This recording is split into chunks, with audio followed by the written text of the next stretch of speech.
Shpresa e tyre u përmbush në Pashk. Edhe unë juroj gëzuar Pashkët. Në disa raste aplikimi për tapit e legalizimit që kryeministri Rama shpërndau në Korçë ishte bërë që para 2005-s.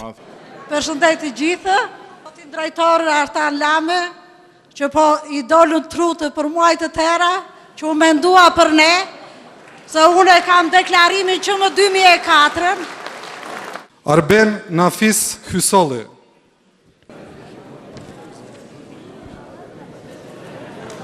Asin fjalë mos thuaj se ti se ti fare çdo më thënë ndërto shtëpi, ka ndërtuar babai, ti je në rregull, merr shtëpinë.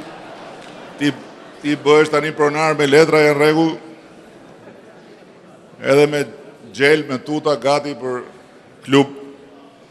Astrid Gurali Zhuleku. Përshëndetje. Ik vlla, s'ka nevojë të mbash fjalim, prej vërtetë e ke, mos e shikohesh shumë me çudi. Për të hequr çdo dyshim që legalizimet do të jenë falas, përsëriti me detaje mekanizmin e ri të legalizimit të shtëpive në zonat informale, që nga procedura falas për të cilin Aluizni premtohet të shkojë derë më derë. Do të jenë punonjësit e Aluiznit që do të ndihmojnë drejt për drejt për plotësimin e gjithë dokumentacionit. Nuk do të merret asnjë qindark në momentin kur do të dorëzohet dokumentacioni. Menjëherë pronarët të shtëpisë bëhen ata që kanë ndërtuar në tokën e tyre. Kush ka ndërtuar në tokën e dikujt tjetër apo në tokën e shtetit, do duhet që të kontribuojë për të bërë të mundur që me fondin e mbledhur nga këto kontribute të mund të shlyen detyrimet ndaj ish-pronarëve, si ai që do të paguajë, si ai që nuk do të paguajë. Dokumentin e pronësisë do ta marrin, por ai që nuk do të paguajë nuk do të përfitojë asnjë nga uljet dhe shtëpia do të regjistrohet në hipotekë me një kufizim hipotekor. Prej 4 milion lekësh të vjetra, pak a shumë.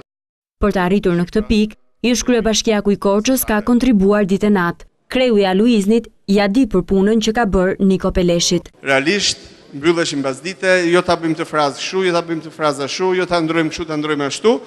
Deri dhe Niko që vazhdimisht kur i duhet bënte krahasime, kujtonte Korçën. Jo, atëherë kjo duhet bërë kështu se edhe në Korçë është ndodh kështu e kështu me radhë. Qeveria premton që procesi legalizimeve të mbyllet brenda 4 viteve. Ka momenti që flasim. Pra nuk ka më legalizime të reja. Ky është proces që e mbyll këtë kapak për të hapur një rrugë të re.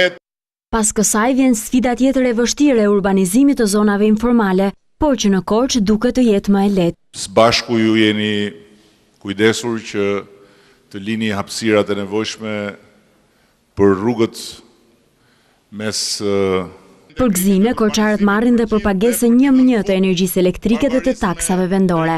Shumë faleminderit gjithë dhe gëzuar Pashkën.